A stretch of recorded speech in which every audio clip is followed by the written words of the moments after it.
মুভির শুরুতে আমরা একটি মেয়েকে দেখতে পাই। মেয়েটির নাম অ্যানা। অ্যানা শহরের একটি গ্যাংয়ের সঙ্গে মিশে ক্রাইম করার কারণে তার জেল হয়ে যায়। অ্যানাকে পুলিশ অ্যারেস্ট করে জেলে নিয়ে আসে। জেলে পুলিশ অ্যানা ড্রেস খুলে তাকে চেক আপ করে। এরপরে জেলে অ্যানাকে একটি রুম দেওয়া হয়। কিছুক্ষণ পর অ্যানার সব রুমমেটরা তাদের কাজ শেষ করে রুমে আসে। এখানে একটি মেয়ে অ্যানাকে বলে, কাল এই জেলে কিছু গেস্ট আসবে, আমরা সবাই গেস্টদের সামনে ফ্যাশন শো করব। যখন অ্যানা কিচেনে গিয়ে কাজ করছিল তখন সেখানে জেলের ওয়ার্ডেন আসে, যার নাম জন। জন সবাইকে ফ্যাশন শো করার জন্য রেডি হতে বলে। এখানে প্রথমবারের মতো জন অ্যানাকে দেখে। জন অ্যানার সাথে কথাও বলার চেষ্টা করে, কিন্তু অ্যানা জনকে কোনো পাত্তা দেয় না। সব মেয়েরা ফ্যাশন শো এর জন্য রেডি হয়ে যায়। তখন অ্যানা জানালা দিয়ে গেস্টদের আসতে দেখে। এখানে মিনিস্টারও ছিল। মিনিস্টারও ফ্যাশন শো দেখতে এসেছিল। মিনিস্টারের সঙ্গে জনও ছিল। জনকে দেখে অ্যানা তার ড্রেস ছিঁড়ে ছোট করে ফেলে, কারণ অ্যানা জনকে ইমপ্রেস করতে চাইছিল। অ্যানা যখন পারফরমেন্স করতে আসে তখন জন অ্যানাকে দেখে ইমপ্রেস হয়ে যায়। পরের দিন জন অ্যানাকে তার কেবিনে রাখে। এখানে অ্যানা জনকে বলে, আমার কিচেনে কাজ করতে একটুও ভালো লাগে না। তখন জন বলে, এটা জেলের একটি নিয়ম, যখন নতুন কেউ জেলে আসে তাকে কিচেনের সব কাজ করতে হয়। তুমি টেনশন করো না, আমি কিছুদিনের ভিতর তোমার শিফট চেঞ্জ করে দেব। এরপরে আমরা জন এবং তার ওয়াইফকে একটি ড্যান্সিং রুমে দেখি, কারণ জনের মেয়ে ড্যান্স শিখছিল। এদিকে জেলে অ্যানার সাথে অ্যানার মা দেখা করতে আসে। অ্যানা তার মায়ের কাছে কিছু টাকা চায়। তখন অ্যানার মা অ্যানাকে বলে সে কিছুদিন পর অ্যানাকে কিছু টাকা দেবে, কারণ এখন তার কাছে কোনো টাকা ছিল না। এরপরে অ্যানা তার বন্ধুদের সাথে গল্প করছিল। তখন অ্যানার কাছে একটি মেয়ে আসে। মেয়েটি অ্যানাকে খারাপ নজরে দেখছিল, সাথে অ্যানাকে বাজেভাবে টাচ করছিল। এইসব অ্যানার ভালো লাগে না, তাই অ্যানা প্রচণ্ড রেগে যায়। রেগে অ্যানা মেয়েটিকে মারতে শুরু করে। তখন জন অ্যানাকে তার কেবিনে ডাকে। জন অ্যানাকে বলে, সব কিছু যদি এভাবে চলতে থাকে তাহলে তুমি কখনো জেল থেকে বার হতে পারবে না। এখানে জন অ্যানাকে কিছু না বলে তার রুমে চলে যায়। ফাইট করার কারণে অ্যানার হাতে ব্যথা লাগে, তাই অ্যানার রুমমেট অ্যানার হাতে ব্যান্ডেজ লাগিয়ে দেয়। তখন এই মেয়েটি অ্যানাকে কিস করতে যায়। এইসব অ্যানার পছন্দ হয় না, তাই সে দূরে সরে যায়। অ্যানা মেয়েটিকে এখান থেকে চলে যেতে বলে। তখন মেয়েটি সেখান থেকে চলে যায় আর অ্যানা তার বিছানায় গিয়ে ঘুমিয়ে পড়ে। পরের দিন সকালে অ্যানা শুনানির জন্য কোর্টে ডাক পড়ে। কোর্ট রুমে যাওয়ার আগে প্রথমে চেকিং হয়। এখানে অ্যানা তার সব জামাকাপড় খুলে ফেলে। চেকিং শেষ হলে অ্যানা কোর্ট রুমে যায়। কোর্টের জজ অ্যানাকে 9 বছরের সাজা দেয়। কোর্ট থেকে এসে অ্যানা জনের সঙ্গে দেখা করে। জন অ্যানাকে বলে, তুমি যদি জেলে ভালো হয়ে থাকো তাহলে তোমার সাজা কমে যাবে। এখানে জন অ্যানার কিচেনের কাজের জায়গায় কম্পিউটারের কাজ দেয়। যখন অ্যানা কম্পিউটারে কাজ করছিল তখন জন তার কাছে আসে। জন অ্যানাকে টাচ করতে শুরু করে, কিন্তু এখানে অ্যানা জনকে আটকায় না। পরের দিন অ্যানা বসে বসে বই পড়ছিল। তখন জন অ্যানার কাছে আসে। জন অ্যানার সাথে কথা বলার চেষ্টা করে, কিন্তু অ্যানা একটি লেটার জনকে দিয়ে সেখান থেকে চলে যায়। এই কাগজে অ্যানা লিখেছিল যে, এই জেলে আমার ভালো লাগে না, প্লিজ আমাকে অন্য একটি জেলে ট্রান্সফার করে দিন। জন যখন বাড়িতে আসে সে সব সময় অ্যানার কথা ভাবতে থাকে। পরের দিন জন অ্যানার কাছে আসে এবং অ্যানাকে বোঝানোর চেষ্টা করে, এখানেই তুমি ভালো থাকবে। এখানে হঠাৎ জন অ্যানাকে কিস করতে শুরু করে। ধীরে ধীরে তারা দুজন একে অপরকে কিস করতে শুরু করে। এরপর একদিন জন যখন অ্যানার কাছে আসে সে দেখে অ্যানার দেয়ালে জনের পেইন্টিং বানিয়েছে। এই পেইন্টিং দেখে জন অ্যানাকে কিস করতে শুরু করে। পরের দিন জন অ্যানাকে বলে সে অ্যানার ট্রান্সফার করে দিয়েছে অন্য একটি জেলে। এটা শুনে অ্যানা কষ্ট পায়, কারণ অ্যানা এখন জনের সাথেই থাকতে চাচ্ছিল।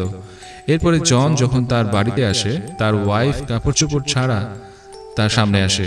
এখানে তারা দুজন ইন্টিমেট হয়ে যায়। পরের দিন জন অ্যানার কাছে যায়। একটি মেয়ে অ্যানার চুল কাটছিল।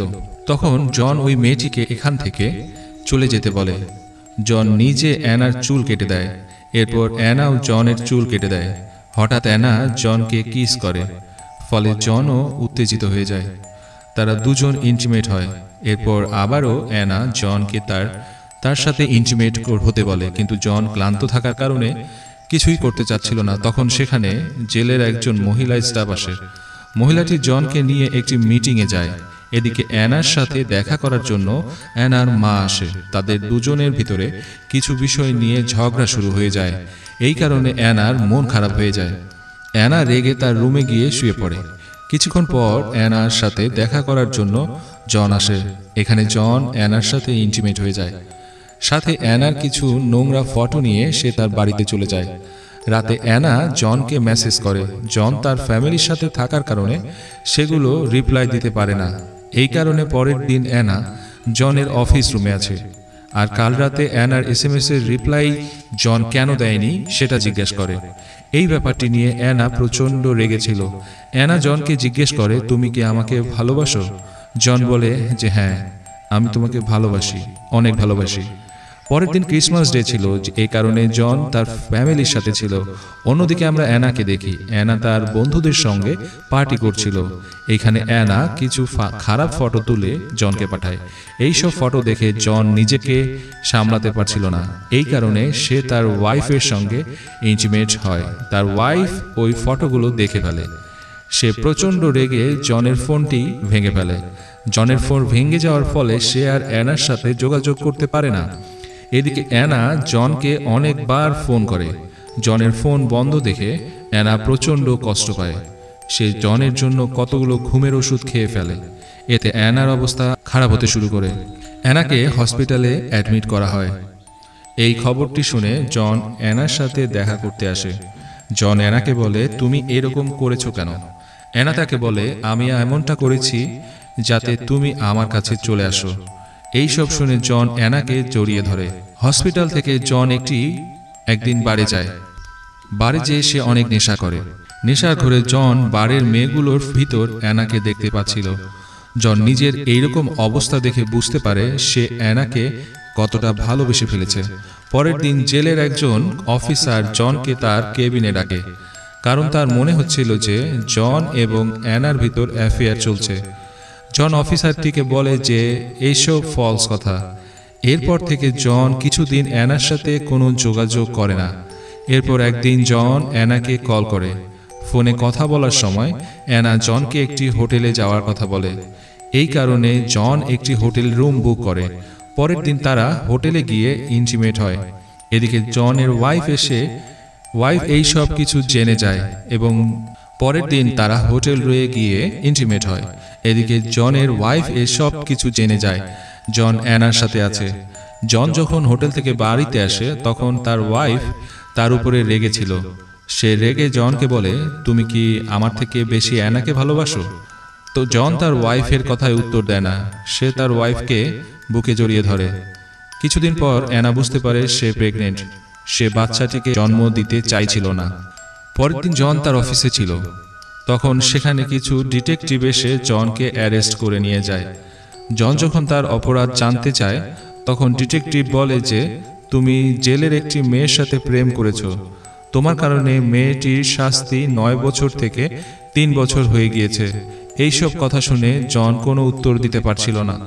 এর পরের সিনে আমরা দেখি যে অ্যানা রাস্তায় দিয়ে হেঁটে কোথাও যাচ্ছে। জন অ্যানার সাথে কথা বলা চেষ্টা করে, কিন্তু অ্যানা জনের সাথে কোনো কথাই বলে না। জন অ্যানাকে অন্য একটি ছেলের সঙ্গে দেখতে পায়। এটা দেখে জন বুঝে যায় অ্যানা তাকে ধোঁকা দিচ্ছে। এটা অ্যানার বয়ফ্রেন্ড। এরপর যখন তাদের দুইজনের কেসের শুনানির দিন আসে, এখানে জন অ্যানাকে দেখে ডার্টি একটা স্মাইল দেয়। এখানে দেখে আমরা বুঝতে পারি যে অ্যানাকে জন আর ভালোবাসে না। সে তার শাস্তি কমানোর জন্য জনকে ব্যবহার করেছে। অ্যানা জনকে দেখে একটি ডার্টি স্মাইল দেয়। এখানে দেখে আমরা বুঝতে পারি যে অ্যানা জনকে কখনোই ভালোবাসেনি। সে তার শাস্তি কমানোর জন্যই জনকে ব্যবহার করেছে। মুভির গল্পটি এখানেই শেষ হয়ে যায়। মুভিটা কেমন লেগেছে অবশ্যই কমেন্টসে জানাবেন। ভালো লাগলে একটি লাইক দিয়ে দিতে পারেন। যারা এখনো চ্যানেলটিকে সাবস্ক্রাইব করেননি তাদের মনে চাইলে তারা চ্যানেলটিকে সাবস্ক্রাইব করে রাখতে পারেন। দেখা হচ্ছে পরবর্তী মুভির এক্সপ্লেনেশনে। ততক্ষণ ভালো থাকবেন, সুস্থ থাকবেন।